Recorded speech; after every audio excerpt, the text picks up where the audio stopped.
Good afternoon, everyone. This is Cameron Fowler, the Continuum of Care Director with the Texas Homeless Network. I want to welcome you all to our RPG meeting today, January 27th. We have in the office in the room here with us Craig Fierro, Caitlin Bear, Ben Murgia, and Mary Dodson, and myself with THN. I'm going to ask you all to give me a little grace. This is my first time at the wheel of a webinar, so I hope there won't be too many technical issues, but I admittedly consider myself tech challenged, so bear with me. First, we're going to take a look at the map to see who we have joining us today. And as you can see, we have a really good representation across the balance of state in Texas, and we hope to see more little markers on this map as our meetings continue to be more robust in the balance of state this year. So thank you all for being with us. I also wanted to show you all a list of our LHCs and their representative planning group members. And if you look, you can see we have good representation. I'm not going to go through and list all of these because we've done this with you before. The yellow highlights are coalitions that are in progress of selecting RPG members, and the ones in red are the ones I am going to speak to you about. We're still waiting to get representation from these coalitions or areas. So if anyone from these areas is on the call, you can contact Mary Dodson. And again, with THN, our emails are easy. It's just mary@thn.org. So that would be Matagorda County, Montgomery County, Odessa Coalition for the Homeless, Texoma Homeless Network, and Williamson County Consumer Housing Coalition. So again, we're hoping to get representation from all of the coalitions across the balance of state, and if you all can help us in doing that, we would greatly appreciate it. I'm going to get back to our agenda, and I'm going to hand it over to Mary. Mary's going to review RPG member roles, our meeting schedules, work between LHCs and COCs, and also is going to do a presentation on COC basics, which is a poll we had asked you all about in a previous meeting that you all said would be helpful. So I'm going to hand it over to Mary, and I will be back with you later and apologize that a lot of the second half of this meeting is going to be me talking, but I hope it can lead to some good questions and good conversations between us all individually. And I'm being told to remind you about the question boxes and chat boxes in case you all have questions as we are going through the meeting here. So let me pull up this presentation and I will hand it over to Mary.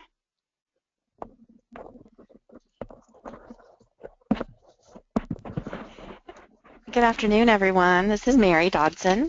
I'm the COC manager here at THN, and I am also the main point of contact for the Representative Planning Group, or RPG members. So this meeting is called the RPG meeting just to distinguish it from our COC board meeting, since we've had a change in the way that our structure is set up right now. But this is the sort of general member meeting for anyone in the COC who's interested in knowing what the COC is doing and what decisions we're making and that sort of thing. So although everyone is invited and welcome to participate, we especially want to welcome the RPG members, who are those people selected by their local homeless coalitions to do these three things in Roman numeral 2 on the agenda: attend the RPG meetings, be a liaison between the local homeless coalitions and the COC, and ensure that you're communicating by sending local homeless coalition meeting minutes to us and sending COC meeting minutes down to your coalition members. So we have a meeting schedule for the RPG meetings, and it's what's showing on your screen right now. and you'll see we're at the January 27th one, and then there's the list for the rest of this calendar year. Two that I want to point out in particular are what are called the full CoC membership meetings. Although all of these RPG meetings are open to everyone, we make a special effort twice a year to reach out to even more people than those who usually participate to try to engage more specifically non-homeless services providers across our CoC and other folks who might not already know about the CoC or be involved. And so those two will be on March 23rd, and that one will be via webinar and phone like the rest of our meetings. But the second one is our one time of year that we try to have an in-person meeting, and that's going to be September 21st at 9 o'clock, and that will be in conjunction, or just before, actually, the Texas Conference on Ending Homelessness, which will be in Austin this year. So if you're interested in joining the RPG meeting in person on September 21st, it'll be in Austin just before the Texas Conference on Ending Homelessness. So we wanted to make sure that you all knew about those two special meetings. But we want to see you at every meeting if possible. All right, I think now let's go ahead and get into the CoC basics. And as Cameron said, we took a poll and got more than 60% of people who said yes, CoC basics would be helpful. So those of you who said yes, this is for you. Those of you who said no, that you don't really need this, hopefully you'll bear with us. Maybe you'll learn something new or see something in a way that you hadn't seen it before. Also, we'll make all these materials available after the meeting, and you can share this with other folks. All right, so our agenda in this presentation is just to look at kind of what is a CoC, HUD CoC program, the Texas Balance of State CoC, guidance, and resources. And I put the numbers of the slides in parentheses there, so when you print this or if you send it to someone else, you can easily find a specific section. All right, so what is a CoC? Well, it stands for Continuum of Care, and in homeless services, it means a community-based planning network for homeless assistance. Or another way of saying that is a group of representatives from relevant organizations within the geographic area who establish and operate a continuum of care as required by HUD. And, the CoC selects a board to act on its behalf and to carry out the responsibilities outlined in the CoC interim rule. Actually, we all do that, not just the board. I read that wrong. So that's one of our guiding documents, is the CoC interim rule. And so we did select a board last October. We have currently 8 board members. So in a nutshell, that is what a CoC is. HUD's CoC program is slightly different, and this might be something you've heard of. Agencies in your community that get funding from the CoC program are just one piece of the entire continuum of care as HUD envisions it and as we carry it out. We want everyone to be involved in homeless services planning and delivery and performance. And so it's not only those groups that get continuum of care program funding. But the continuum of care program has some guidelines, and it's administered by the U.S. Department of Housing and Urban Development, or HUD. And again, we're guided by the CoC interim rule. The continuum of care program was authorized by the McKinney-Vento Homeless Assistance Act, and CoC planning is codified under the HEARTH Act of 2009, and that's an amendment to the McKinney-Vento Act. So again, just as I said a moment ago, the CoC planning is required for all continuums of care, not only those agencies that receive CoC program funding. And so that's a big part of what helps us know what we need to accomplish. The purpose of HUD's program is to promote a community-wide commitment to the goal of ending homelessness. So not only people in homeless services, but everyone in the community has a role to play. Providing funding, that's a big part of the CoC program.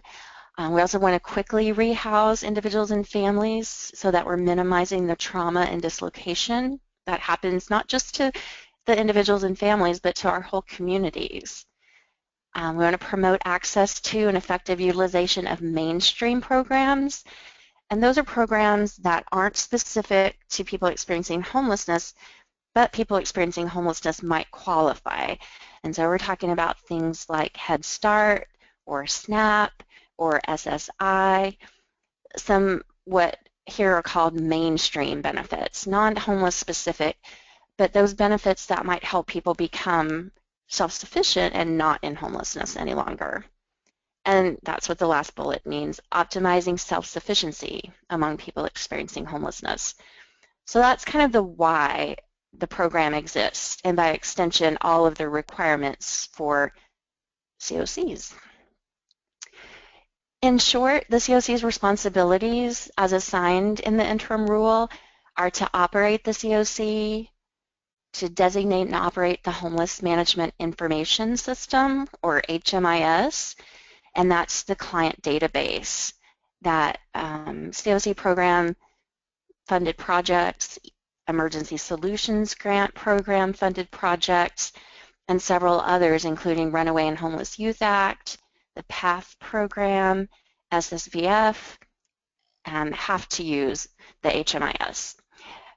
Conduct COC planning and collaboratively develop and submit applications for funding, including most specifically that funding for HUD COC program funding. So those are the four main responsibilities. Over the next few slides, I've expanded on those with language directly from the regulations. So I'm just going to skip over that, and you're welcome to read that at your leisure. And if you have any questions, let me know. And then HUD has this handy-dandy roadmap, Prezi, it's called. It's a little slideshow that walks you through HUD's COC program. And we think it does a really good job of making it clear. So we wanted to give you the link to that. Okay, so that was very big picture view from the federal level. Now let's look at our Texas Balance of State COC. What is a Balance of State COC? Well, we are one of 11 COCs in the state, and we currently cover 216 counties. And in short, it's all the counties in Texas that don't fall into the other 10 COCs or the balance of the counties that are in the Balance of State COC. So that's where the name comes from. And there are other Balance of State COCs throughout the country as well, not only in Texas. And there are partners and our peers and a lot of technical assistance and advocating on behalf of the special circumstances that we have in Balance of States, where it's often very large geography to cover.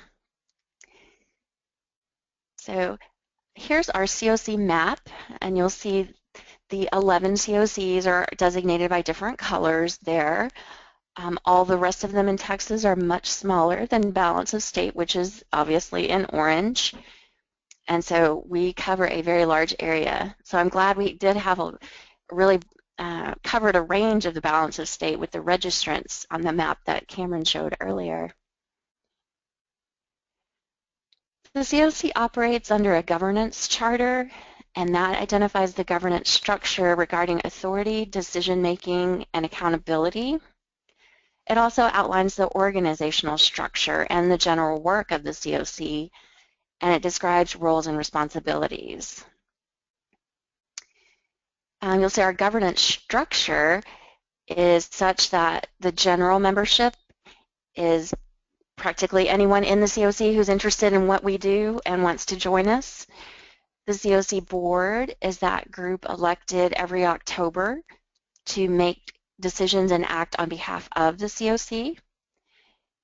The representative planning group on that next row, that's the group made up of what we call RPG reps who are representing their local homeless coalition in the governance structure of the COC. So it's the direct voice that local homeless coalitions can have in COC governance.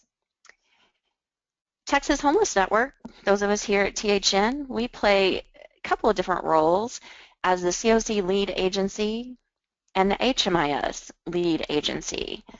And so we are your two people for helping to the CoC members and board and RPG to carry out all the duties that are required.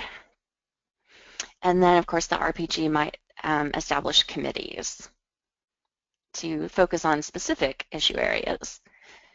So that's our governance structure overall. The organizational structure in general just means that THN is the lead agency. Everyone is a member, just as I said, and then some people may also be CoC board members or RPG representatives. And then other entities in the community, such as education, social services, governments, businesses, they all coordinate with the CoC and participate in the CoC so that there's one consistent planning effort and service effort going on for helping people exit homelessness. Because our CoC is so large, we, as the lead agency, aren't in every community. And so we have some CoC level planning and operations that cover the entire BOS, like our homeless management information system, our coordinated entry system, our written standards. But a lot of the work gets done on your level, which is the coalition level. And that is typically a one county or several county large area that your local homeless coalition covers. And it incorporates many of the same planning and operations activities that are required as a CoC. We just don't necessarily do them all on the CoC level because it doesn't make sense to cover that large of a geography. We want to make sure that you all have flexibility to be able to tailor things to your local community. All right, so on the CoC level, or let me remind everyone that you can type in a question if you have one. I know we're going through this quickly. Okay, so the CoC board, again, is a primary decision-making body for the CoC.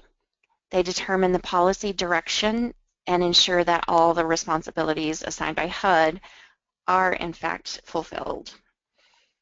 And then the board oversees and approves the work of all the other entities in the governance structure, including the RPG and including THN staff as the lead agency. We have board membership. This was decided last year by the then board at the time, and with input from all the members. Seats 1 through 5 are designated to be filled by RPG members, and seats 6 through 11 are designated to represent various subpopulations or other constituent groups that we wanted to make sure to include. I am glad to say we have 8 of the 11 seats currently filled. 3 of the RPG member seats are currently vacant. So if you are an RPG member currently or soon to be elected, I know some of you are just waiting for your coalition meeting to be officially selected, and you're interested in serving on the board, let me know. Mary@thn.org. Board members comply with a code of conduct and with conflict of interest and recusal requirements, and that is actually a requirement in the interim rule itself. We're trying to have broad representation of geography as well as the subpopulations. And again, the members are elected in October of each year. So if you participated in our October general membership meeting last year in Corpus Christi or via webinar, you were very likely a part of that election process. THN's role as the CoC lead and HMIS lead, again, just in general, we try to help the CoC accomplish everything it needs to by operating the CoC and designating and operating an HMIS and conducting CoC planning. So that's it for CoC level work. Now, where you guys come in is coalition level. And RPG members, you are the liaisons between the two. Local homeless coalitions are groups that strategically plan and deliver homeless services. They also hopefully have a broad membership that includes a variety of stakeholders. and they implement strategies, best practices, COC policies and procedures, and written standards. So very much those same kinds of things we try to do on the COC level, want LHCs to do on their level. This is our map of current coalitions, and we've got, I think, 27 right now. Although I did hear the other day Kerr County has an active homeless coalition now, so if anybody from Kerr County is on the phone, please give me a call. I've reached out to a couple of people, but I haven't heard back yet. I need to do some follow-up. But you'll see we've got a lot of active coalitions, but we also have a lot of white space where we still need to develop some coalitions. So we are also working on that. Last year, the COC board also approved a set of what we're calling LHC requirements. So in order to be an official local homeless coalition within the COC, what are the requirements? Well, they have to do with holding regular meetings, conducting planning, selecting an RPG member, looking at and reviewing and analyzing data and performance, participating in the point in time count, which I know many of you have done either last Thursday or earlier this week. Thank you all so much. We really rely on that data, and we know there's a massive effort by volunteers and coalitions to make those happen. Housing inventory that we update every year to make sure we know which types of housing and how much of it is available in our COC. And then coordinated access, which HUD has just renamed coordinated entry. And you can see the exact list on our website. And we're hoping that all coalitions will be able to meet those requirements by August of this year. And then the next couple of slides are just some things that your local homeless coalition might do to kind of flesh out what we just talked about. So I'll go quickly through those. And again, local homeless coalitions may have a representative on the RPG. If the coalition chooses someone who is currently or formerly homeless, then that earns them a second representative, because we want to try to encourage people to nominate people who are currently or formerly homeless, because that's an incredibly important voice for us to have in our COC planning and operations. And this is how the coalitions roll up into the RPG. Here's your coalition, you select your RPG member, and they sit on the RPG. The responsibilities for this group: lead work group responsible for managing community planning, coordination, and evaluation. We meet monthly. The RPG will propose items for the COC board's official approval, and we will talk about items that are pertinent to the COC at any point in time. All right. Some of the materials and documents that guide what we do, I thought it might be helpful to point these out to you. The Hearth Act, I mentioned earlier, is an amendment to the McKinney-Vento Act. It was passed in 2009, and it set some very specific goals for continuums of care and overall communities to achieve in terms of ending homelessness. Those are reducing the number of persons who become homeless for the first time, reducing the length of time people are homeless, reducing the number of people who return to homelessness or the number of times that they return to homelessness, increasing housing stability, increasing linking to mainstream benefits.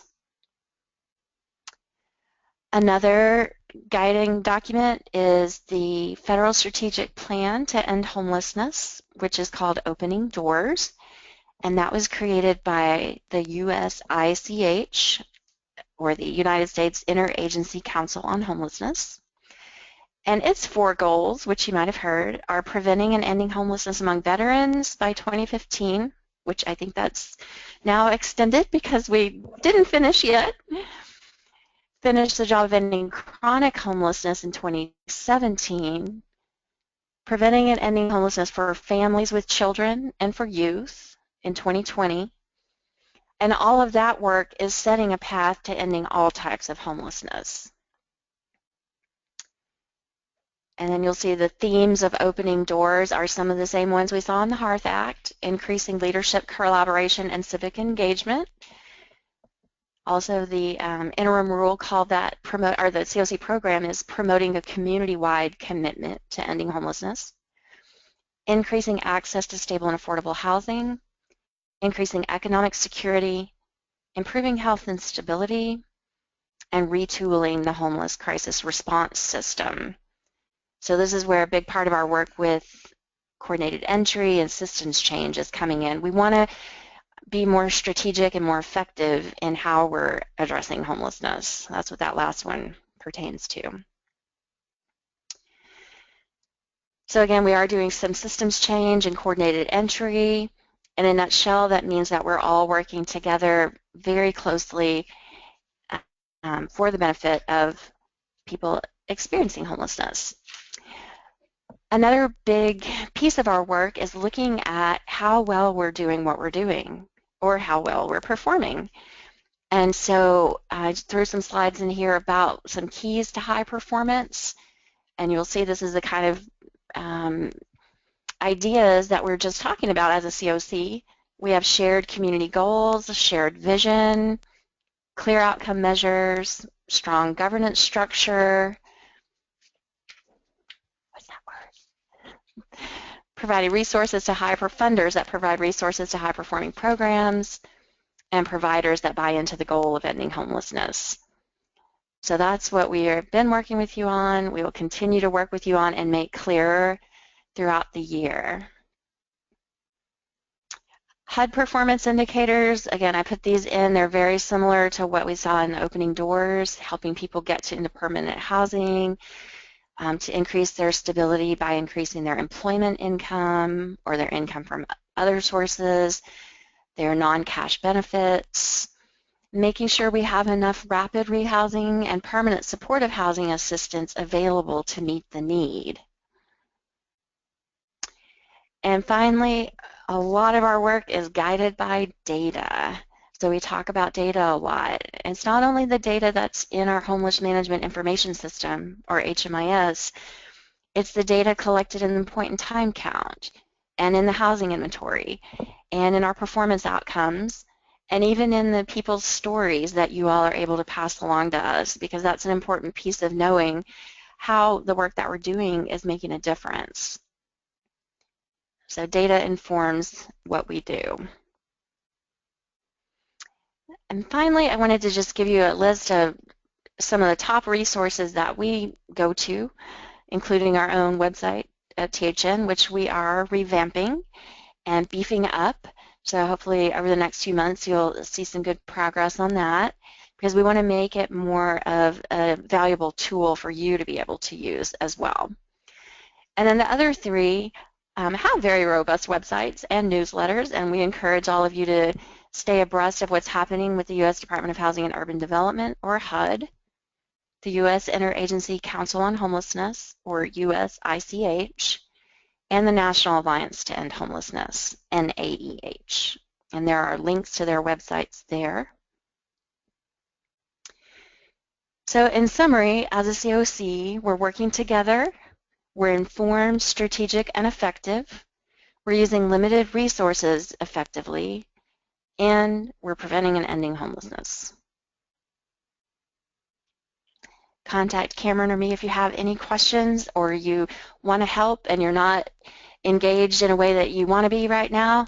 We'd love to work with you. So that is what is a CoC. Thank you very much. I'll turn it back over to Cameron.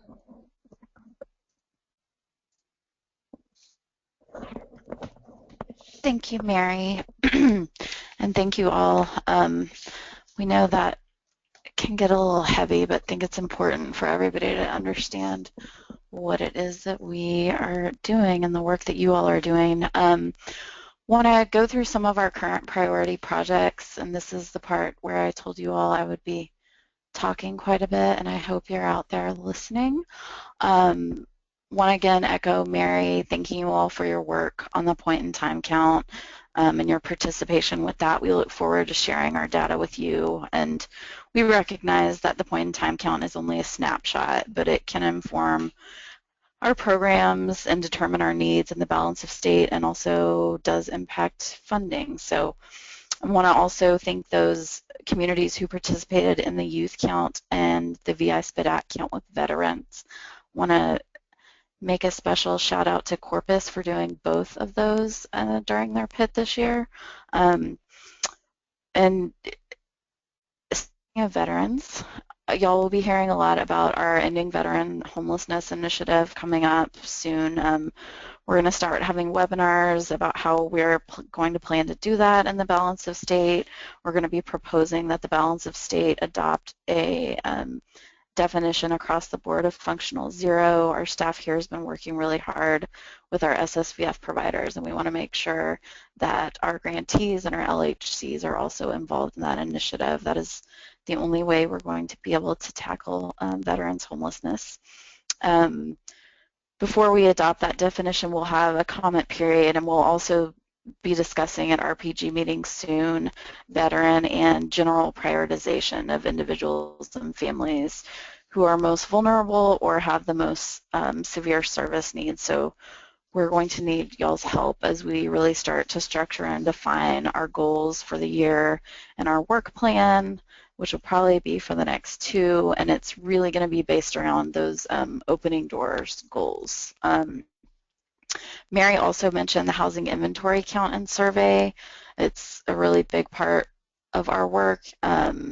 This was sent out the day after the PIT on January 22nd, and it was due today at 5 o'clock for all programs in the balance of state that we are aware of, regardless of their funding source. So please ensure your programs and any contacts you have, LHCs, if you want to shoot out a reminder, that would be great. That anyone who's received this to please complete it. We have over 200 programs. I think our last, I want to say it was around 258. Nobody quote me on that. But if we don't get a response, and even if we get a response that is really different from last year's, our staff has to reach out and contact every single one of these programs, and we'd rather be doing other work for you. We'll do this too, but please, please complete those surveys if you haven't. The accuracy and response rate contributes to our overall competition for funding, our ability to acquire new resources, and our ability to really right-size our communities. So thank you in advance for your help on that. And again, please complete your housing inventory count survey. If you have any questions, you can email our data coordinator, Lindsay Marsh. That's Lindsay, Lindsay, at thn.org. On to our Provider Connect workshops. And I apologize for the view on this. We're doing Provider Connect workshops with 2 HUD TA providers. These are for our CoC grantees only. We've sent out emails for registration. We've sent out second emails this week. If you're a CoC funded program, you are required to attend one of these workshops. Please ensure if you have not signed up that you do so. If you don't, you'll be hearing from us again. We're really looking forward to these and hoping these can really help us guide our work with our grantees over the year, just to really get a good idea of where people are and kind of where we need to be. And also with that work with our grantees will help us inform the work that we do across the balance of state.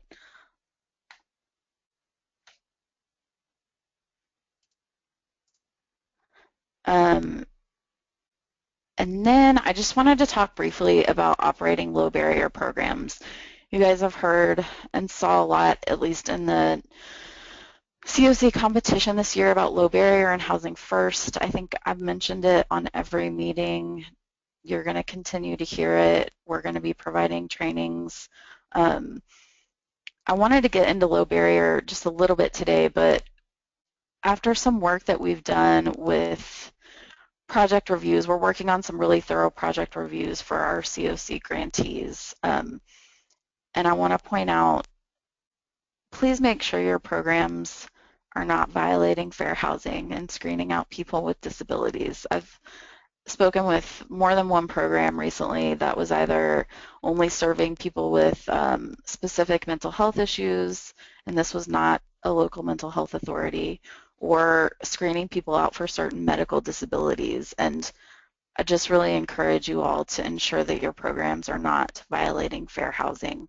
Um, and then just want to say, whenever possible, we don't want to screen people out for perceived barriers to housing or services. So that includes lack of employment or income, drug or alcohol use, criminal history. I've operated several programs, permanent supportive housing, rapid transitional shelter. I know this is challenging for programs and providers, but we want to lower barriers whenever possible. We'll be working really closely with our CoC funded projects on this over the next year, but I really encourage you all, whether you're funded or not, um, to review your program eligibility criteria. This is all part of moving towards coordinated entry, housing first, and systems change. Um, we want to be client-centric, not program-centric. And I know programs, we also know not all programs can remove all of their barriers or become housing first, depending on the way programs are set up or your target populations, but we want to lower barriers whenever possible.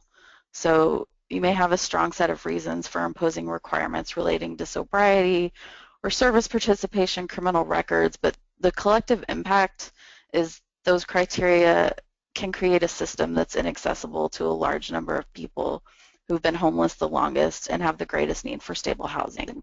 And those are the individuals and families we want to focus on because we know our resources are limited. And some work I've done in the past, we've also found that criteria existed because it had just been there for years, or it was from a previous grant that's no longer funding a program. So if it's been a while since you reviewed your program criteria, eligibility criteria, I really encourage you all to do that and ask why. We're going to be providing more resources on this and look forward to working with you all on lowering program barriers. Um, we have a question. So our question is from Kristen, who would have received the housing inventory count surveys in communities? So we have a list of program contacts for each community that we send these surveys to every year, and we, as a staff, update them throughout the year. So if you're not sure who would have received it and you think your program didn't get one, you can contact Lindsay, but they would have been sent out to any emergency shelters, transitional housing, or rapid rehousing programs that we are aware of, and permanent supportive housing. Okay. I'm going to move on to HMIS. Also want to let you all know, again, you're going to be hearing a lot more about HMIS data in these meetings. We're really trying to put a renewed emphasis on data. As Mary said earlier, it drives so much of the work that we do, and it helps us identify who is serving what population and where we, need resources, and it can also help you to design your program. And we hope you're reviewing your data regularly. So you're aware CoC and ESG funded projects should have recently received quarterly reports from our HMIS team, and we've requested that corrections be done, and there's a response to the team. We're still waiting to hear from about half of you on this, and also want to point out that CoC funded projects, this could impact your scoring in next year's competition, so please be sure to respond quickly to HMIS. If you have questions, they are there to support you, and we have lots of great training videos as well. Also wanted to let you all know that the HMIS fee schedule for 2016 is going to be sent out soon by our executive director, Eric. And just to give you a heads up that fees are going to be increasing this year due to our vendor cost increasing. So Eric will be sending out all of those details to you all. Um, does anybody have any questions? I just have one more announcement. Okay. Um, at one of our last meetings, y'all heard Eric talk about the AHAR, the Annual Homelessness Assessment Report, and talked about how the usability of our data impacts our CoC application as a community.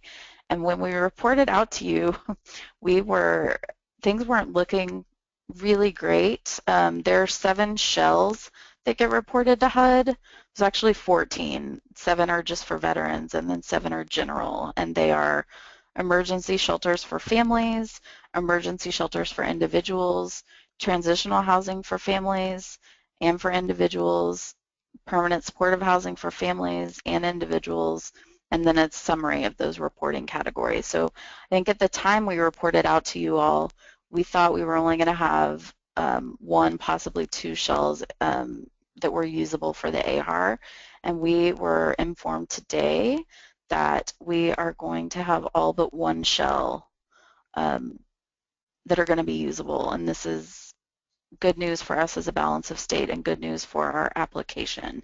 So the only shell out of both veterans and the general shells that was not usable is transitional housing for individuals. So we are going to be working with those programs to push working on getting our data, as clean as it can be, so that hopefully next year we can have all of our shells be usable in the AHAR report. Um, so again, I apologize for a lot of the talking and lack of visuals. We've been really busy around here with the pit and getting ready for Provider Connect and planning for ending veterans homelessness and really doing these really thorough reviews on our CoC projects that we're going to hope to review with them soon. And also CoC projects, we are going to be having a NOFA webinar review on February 10th from 9:30 to 11:30, and that invite is going to go out within the next day or two. Thank you all so much for your time. If you have questions, please feel free to contact us. If you have questions now, please feel free to type them. I also want to remind you that there are handouts available in your window panel there that you can download. I hope everyone is surviving cedar fever. We're staying heavily medicated at the office, and it's working well so far. And it looks like we don't have any questions. Oh, wait, yes, we do. Linda, thank you. The meetings for your minutes will go to Mary. So it's mary@thn.org. Does anybody else have any questions?